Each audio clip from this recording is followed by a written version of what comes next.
Welcome friends to one another episode of my YouTube channel. आपका बहुत बहुत स्वागत है मेरे सारे फ्रेंड्स का।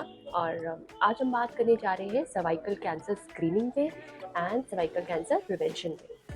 आज हम एक बहुत ही इम्पॉर्टेंट इंजेक्शन के बारे में बात करेंगे जो कि सर्वाइकल ट्रीटमेंट नहीं है, बट हाँ ये सर्वाइकल प्रिवेंशन ज़रूर है।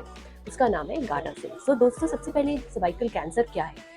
बच्चेदानी के मुंह के यानी गर्भाशय के मुंह को सर्विक्स कहते हैं। और इससे होने वाली जो भी चेंजेस होते हैं, जो भी डिफरेंट चेंजेस होते हैं जो एक वायरस कॉज करता है, जैसे ह्यूमन पेपिलोमा वायरस कहते हैं, वो बच्चेदानी के मुंह पर ऐसे चेंजेस करते हैं कि वो धीरे धीरे कैंसर में चेंज भी हो सकते हैं। पर इनको हम जल्दी से पिक कर सकते हैं टेस्ट पैप स्मेयर करके, जो आपने नाम जरूर सुना होगा। इससे कुछ सेल्स जो है बच्चेदानी के मुंह से उठाए जाते हैं, टेस्ट किए जाते हैं ये देखने के लिए कि कोई ऐसी चेंजेस या कोई ऐसे नॉर्मल से हटके कोई ऐसा परिवर्तन तो नहीं हुआ है जो कैंसर की तरफ जा सकता है। तो पैप स्मेयर एक बहुत ही इंपॉर्टेंट टेस्ट है जो हर फीमेल को, मैरिड फीमेल्स को या सेक्सुअली एक्टिव फीमेल्स को कराना चाहिए कैंसर को पिकअप करने के लिए। अब आ जाता है प्रिवेंशन पार्ट। प्रिवेंशन में आजकल एक बहुत ही सुना होगा आपने, एक इंजेक्शन बहुत तेजी से मशहूर हो रहा है जिसे गार्डासिल कहते हैं। ये ह्यूमन पेपिलोमा वायरस जो सर्वाइकल कैंसर कॉज करता है, सिर्फ कैंसर ही नहीं, बहुत सारे स्किन और थ्रोट में चेंजेस कैंसर कॉज करके ये प्रॉब्लम करता है। तो उस वायरस को प्रिवेंट करने के लिए ये इंजेक्शन है और इसे कहते हैं गार्डासिल। देखा जाए गार्डासिल इंजेक्शन जो है बहुत ही यंग एज में लगा दिया जाए तो ज़्यादा फायदेमंद रहता है।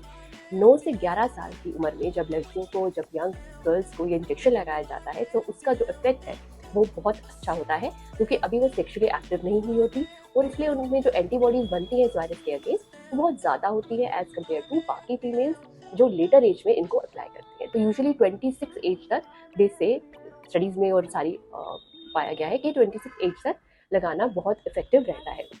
अगर कोई फीमेल डॉक्टर के पास जाती है और इंजेक्शन लगाना चाहती है तो हम उनको मना नहीं कर सकते। But the thing is the efficacy of the injection, जो इंजेक्शन का जो कार्य करने की जो शक्ति है वो यंगर एज में ही ज़्यादा इफेक्टिव पाया गया है। तो दोस्तों, गार्डासिल एक इंजेक्शन है जो कि 3 फॉर्म में आजकल मार्केट में दिख रहा है। एक है बायोवेलेंट वेरिएंट, एक है क्वाड्रिवेलेंट वेरिएंट और एक है नैनोवेलेंट वेरिएंट। अब आप पूछोगे मैम कौन सा वाला इंजेक्शन लगाना चाहिए अगर तीनों है? तो देखो, ऐसा है कि इंजेक्शन की क्या डिफरेंस है इन तीनों की। जो बायोवेलेंट वेरिएंट है उसमें वो 2 ही वायरस को कवर करता है।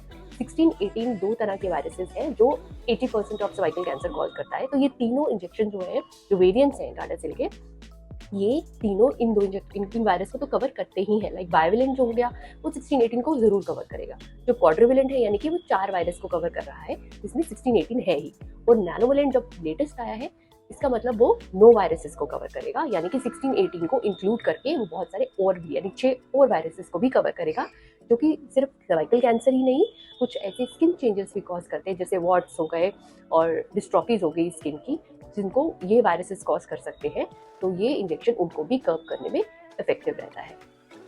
तो ये इंजेक्शन ज़रूर लेना चाहिए, स्पेशली यंग गर्ल्स जो है, जो आपके आसपास छोटी लड़कियां हैं, उनको ये ज़रूर इंजेक्शन लेना चाहिए। यहाँ तक कि मेल्स में भी ये इंजेक्शन दिया जाता है, हमारी कंट्री में तो नहीं, बट हमारी कंट्री से बाहर इवन मेल्स में ये इंजेक्शन देने की क्रिया की जाती है। जो ह्यूमन पेपिलोमा वायरस है वो सिर्फ फीमेल्स को ही नहीं, मेल्स को भी अफेक्ट कर सकता है।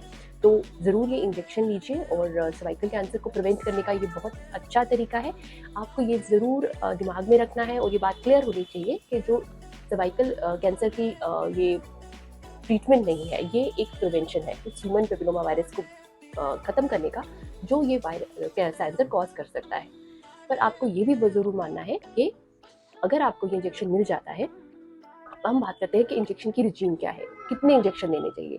तो अगर यंग फीमेल है, 15 साल है से नीचे की है, तो उन्हें 2 ही डोज देने की माना जाता है। और उनमें जो दोनों डोजेस का अंतर है 6 से 12 महीने का कम से कम होना चाहिए, पर 15 साल की एज के बाद 3 डोज मिलनी ज़रूरी है, जो कि 0 to 6 के हिसाब से होती है। यानी कि अगर एक डोज आज इस महीने लगी है तो 2 महीने बाद दूसरी डोज लगेगी और उसकी दूसरी डोज के 4 महीने बाद तीसरी डोज लगेगी। तो 0 to 6 की एक रजीम होती है जो इसमें दी जाती है।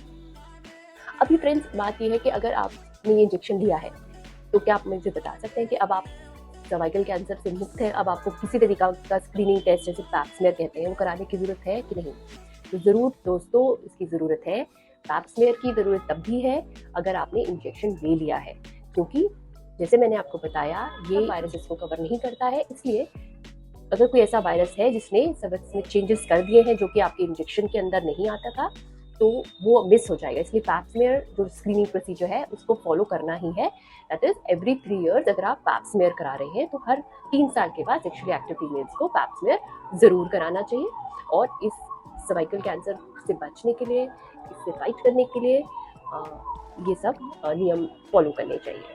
तो प्लीज़ दोस्तों हमारे चैनल को इसी तरीके से लाइक करते रहिए, सब्सक्राइब करते रहिए और हमें मोटिवेट करते रहिए। Thank you so much.